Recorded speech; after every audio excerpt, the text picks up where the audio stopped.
Sa mapagpalang araw sa ating lahat mga kapatid. Ako muli si Adrian Bernales ng Batch 3 at itong aking daily devotion. At ngayong araw ay pag-uusapan natin ay kung ano ang goal mo sa buhay. At ang ating Bible verse ay mula sa Zechariah chapter 12 verse 1.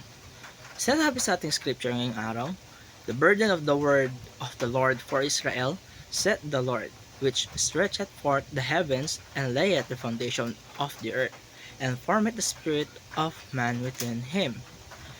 Mga kapatid, makita natin dito na ang Diyos mismo ang nag-form ng spirit sa loob ng tao. At dito pumapasok yung tanong natin ngayon. Ano ba talaga ang goal natin o nais natin marating sa ating buhay?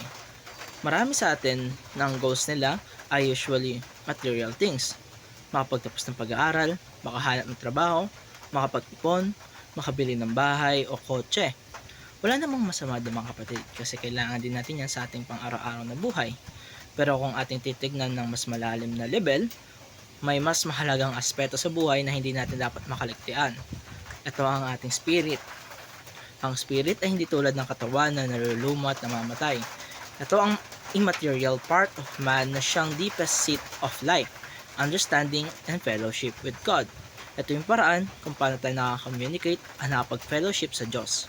Kaya nga sabi sa Job chapter 32 verse 8, "But there is a spirit in man, and the inspiration of the Almighty giveth them understanding."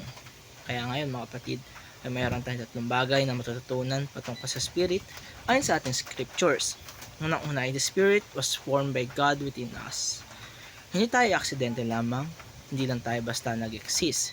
Ang spirit na nasa loob natin ay sadyang nilikha ng Diyos at dahil siya ang creator, ibig sabihin, siya rin ang may purpose kung bakit tayo nandito.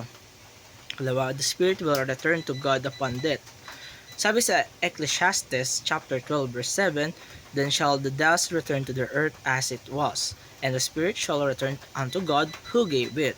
Ibig sabihin, lahat ng meron tayo sa mundong ito ay pang sandalian lamang o temporary. Pero ang spirit natin, once na dumating ang oras ng kamatayan, ay babalik tayo sa Diyos.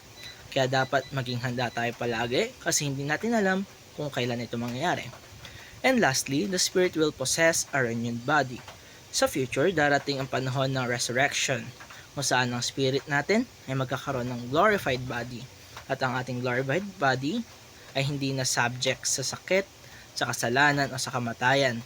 Ito ay napakagandang pangako ng Diyos para sa lahat ng nilala at naniniwala at tumanggap kay Kristo. At dito katapos ang aking daily devotion. Maraming salamat sa panonood.